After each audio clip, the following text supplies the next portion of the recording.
What's up sa inyo mga boss? So today ay sisimulan na natin si legendary na street bike. Ayan, kung mapapansin nyo na stock. Kasi nga binild natin yung Malaysian concept inspired na smash natin. So ngayon sisimulan na natin ulit itong project street bike natin kay legendary.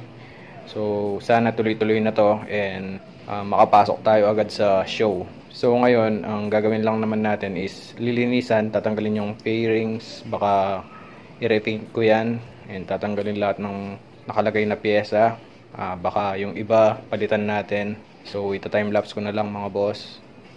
Tara. Yung shock nya sa likod and itong swing arm, rim set, binabala kong ibenta. Pinag-iisipan ko mga boss. And sa mga gusto, PM nyo lang ako sa page. Kung ayos yung presyo, pwede naman natin ipa-ship or pag-usapan. So simulan na natin itong pag-build natin ulit kay legendary street bike. So tara. And sa mga nagtatanong pala mga boss kung bakit natigil itong project natin na to na street bike kay legendary, gawa ng busy ayan, sa trabaho and sa build na din dun sa Malaysian concept build natin na pang daily. Ayan, kung makikita nyo naman, puro alikabok. Hindi na talaga nagagamit, hindi na napapaandar. So, ngayon, buhayin natin. And, comment nyo mga boss kung ano yung magandang pyesa na ilagay and kung ano yung magandang build para dito. Comment down below mga boss, yung mga suggestion nyo. Titignan ko kung alin yung mas okay. Pero, panigurado, street bike pa rin to. And, yun, naka 57. Sana pag 4 valve tayo dito, yun yung binabalak ko. Pero kung merong magbibigay or mag-sponsor ng head na 4 valve, mas okay, baka naman.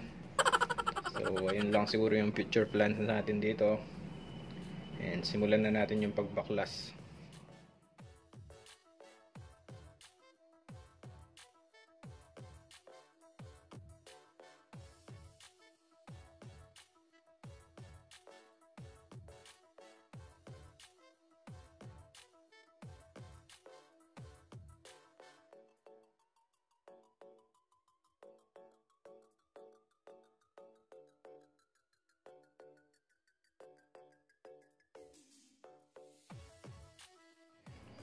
So ayan mga boss, natanggal na natin yung ibang parts and yung fairings. Hanggang dito na lang muna siguro yung update natin about kay street bike na legendary. Yung palang ibang parts. Ayan, swing arm, shock, U-box, rim set, flat seat. Binabala kong i-for sale.